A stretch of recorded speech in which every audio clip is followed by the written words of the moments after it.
दे दो या फिर डॉक्टर आता है, साइकियाट्रिस्ट आता है, 2-3 लोग उसको पकड़ते हैं, हाँ, फिर करंट देते हैं और जबरदस्ती पेशेंट करते उसको हैं। एपिलेप्सी मिर्गी आती है, फिर मुंह में से जाग निकलता है। Hello everyone, welcome to Aram Mental Wellness Podcast, Inside the Therapist Room. Thank you Dr. Kalrav Mistry for joining us. A brief introduction Kalrav sir के बारे में. He is a practicing psychiatrist in Ahmedabad for more than 10 years and currently is practicing in Shelby Hospital, Ahmedabad. Sir का बहुत अच्छा contribution रहा है in awareness programs. You will find him on TV, you will find him on in lecture series with professors and at so many places. So I am really grateful sir कि आप आज यहाँ पे आए time निकाल के, और sir से हम स्पेसिफिकली एक टॉपिक पे आज बात करने वाले हैं which is TMS, transcranial magnetic stimulation treatment और थेरेपी. ये एक ऐसी चीज़ है, ऑफकोर्स आपको गूगल पे इसके बारे में बहुत मिल जाएगा, पर उसको लेकर जो भी डाउट होते हैं कि करे या नहीं करे, एग्जैक्टली उसमें करते क्या है, let's understand it from the professional who has been doing it for a very long time. So once again, thank you sir for joining. And if you can share with us briefly, क्या होता है ये TMS therapy? TMS से trans magnetic stimulation therapy है। Ideally उसको RTMS, repetitive trans magnetic stimulation therapy करते हैं। ज़्यादातर हम देखते हैं कि मानसिक रोग के कोई भी दर्दी हो या कोई भी बीमारी हो तो उसमें दवाई के साथ साथ काउंसलिंग होता है। पहले के हम ज़माने में बात करें तो पहले वो ECT देते थे, इलेक्ट्रिक शॉक थेरापी देते थे। तो लोग काफ़ी लोगों को ये लगता था कि डॉक्टर वो ECT या शॉक थेरापी में करते क्या थे।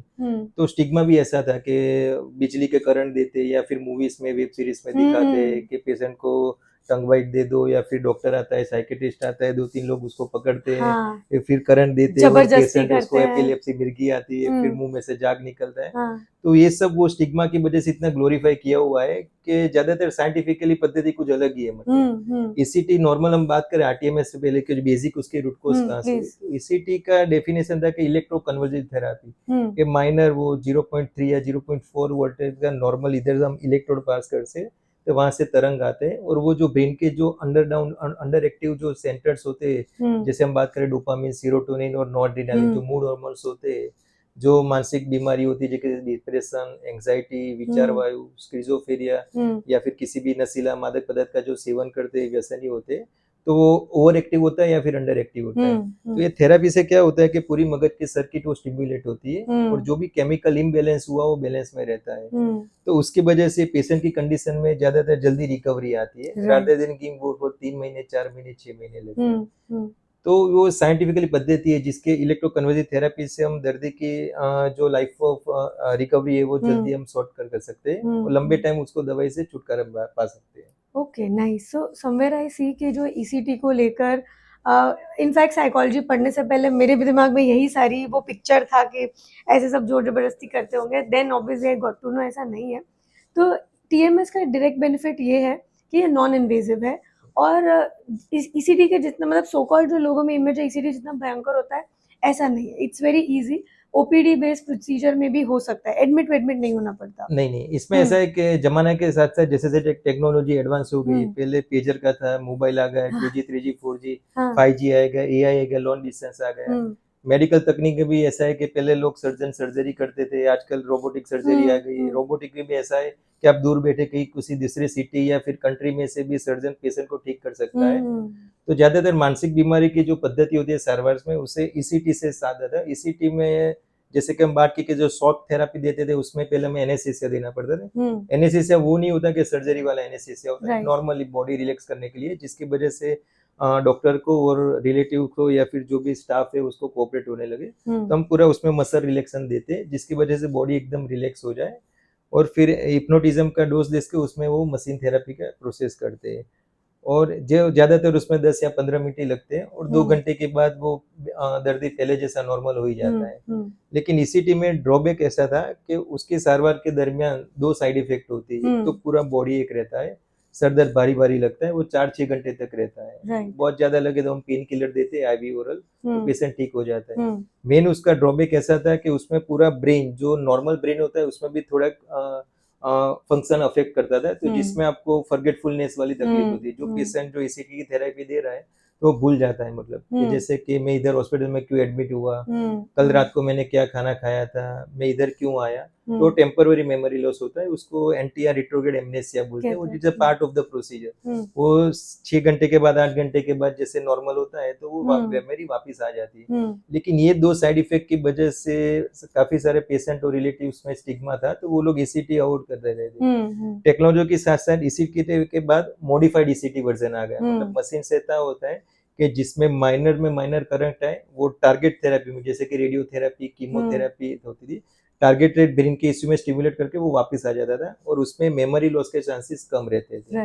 ये रहा सेकंड स्टेज। अभी हम जो टीएमएस की बात कर रहे हैं उसको ट्रांस मैग्नेटिक स्टिमुलेशन बोलते हैं। जैसे कि ट्रांस मैग्नेटिक स्टिमुलेशन, ट्रांस मतलब के जो आर पार जो जाता है वो, मैग्नेटिक मतलब के जो मैग्नेटिक वेव्स, जैसे कि एमआरआई मशीन होता है उसको मैग्नेटिक रेजोनेंस इमेजिंग कहते हैं, कि वेव्स जाता है, ब्रेन की इमेजिंग बनाता है, और उसको हम पोर्ट्रेट करते हैं कि अंदर ब्रेन के एरिया में क्या क्या डैमेज है।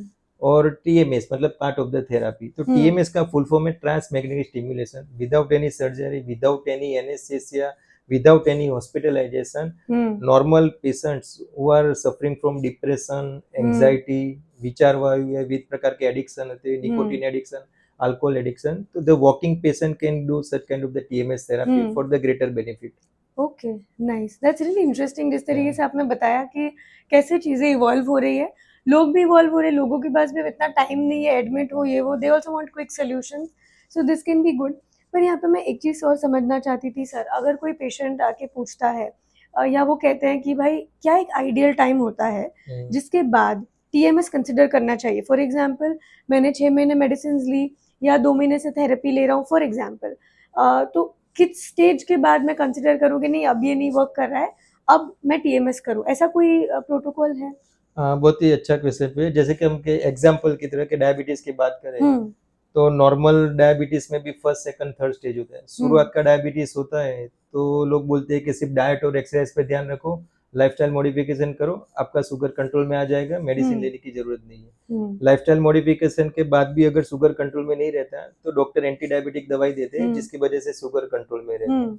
उसके बाद भी अगर दिक्कत आती है या फिर सीवियर स्टेज का डायबिटीज होता है तो लोग इंसुलिन के इंजेक्शन देते हैं, इंसुलिन पंप देते हैं। इसी तरह डिप्रेशन में भी कैटेगरी होती है कि जैसे माइल्ड है, मॉडरेट है या सीवियर है। डिप्रेशन की इंटेंसिटी किस टाइप की, पेशेंट की कंडीशन किस टाइप का है, उसको सोशियो ऑक्यूपेशनल डिस्टर्बेंस कैसा है, मतलब वो खुद से परेशान है कि नहीं, या फिर कोई भी घरेलू प्रॉब्लम या फिर खुद की जिम्मेदारी ले सकता है कि नहीं, समाज के साथ वो घुल मिल कर सकता है नहीं, तो सीवियरिटी के हिसाब से लाइन ऑफ ट्रीटमेंट डिसाइड होती है। जैसे कि हमारे पास पेशेंट आते हैं तो कुछ पेशेंट को दवाई की भी जरूरत नहीं होती, तो हम जैसे आपके जैसे you are working well as a psychologist, तो हम काउंसलिंग से मिल देते हैं कि you can go with the psychologist, you can do cognitive behaviour therapy या फिर 1-to-1 counselling, motivational NSL therapy for the addiction therapy, या फिर couple counselling, marital counselling, parental counselling for the childhood disorder like the ADHD, autism.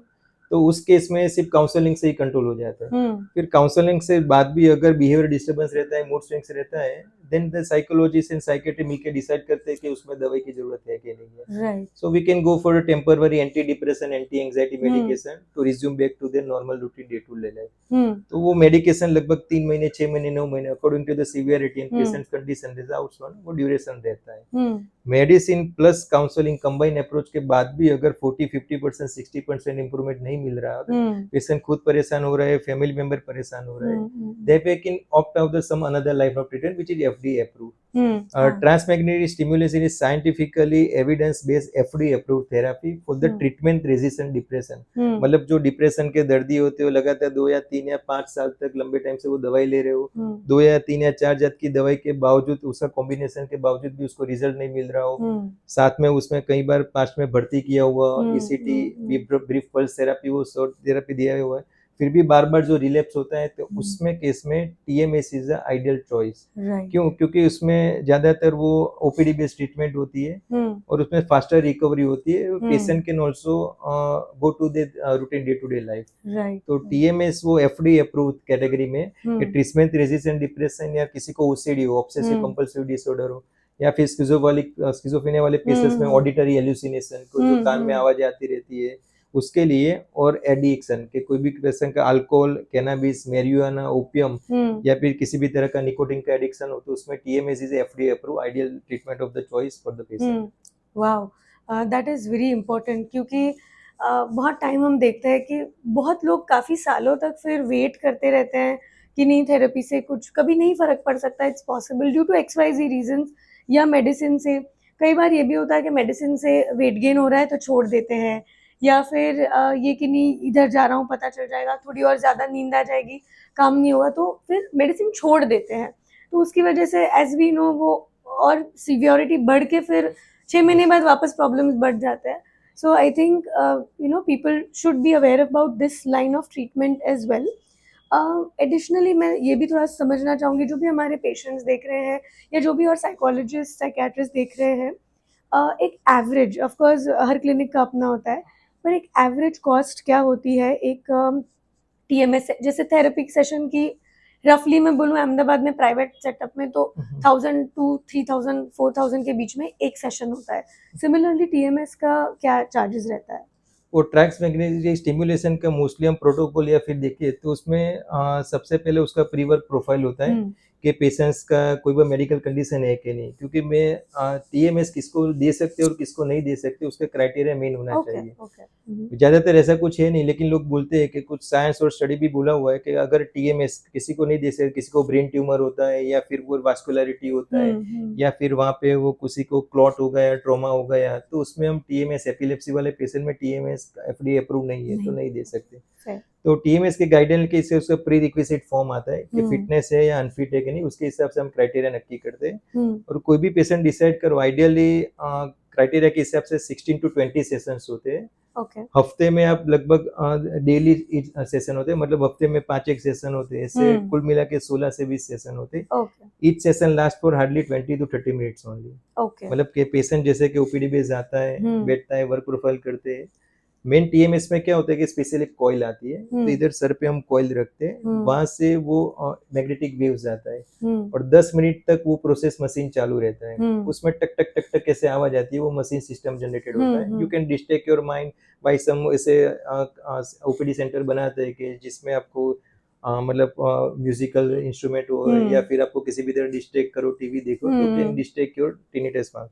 तो जो भी वो procedure होती है वो 20 मिनट्स का ही प्रोसीजर रहता है और उसके बाद कोई साइड इफेक्ट जैसा नहीं लग रहा है. कुछ पेशेंटों में 100 में 1 या 2 पेशेंट में ऐसा होता है कि वो कंटिन्यूस आवाज की वजह से यार मशीन इनएप्रोप्रिएट नहीं रखा तो उसको हेडेक जैसी कंप्लेन होती है, but it can be manageable by the painkiller. So कोई भी पेशेंट दर्दी होता है OCD डिप्रेशन के एडिक्शन का, 16 से 20 सेशन होते हैं. Each session last for 20 minutes. हफ्ते में 5 बार ऐसा सेशन होता है.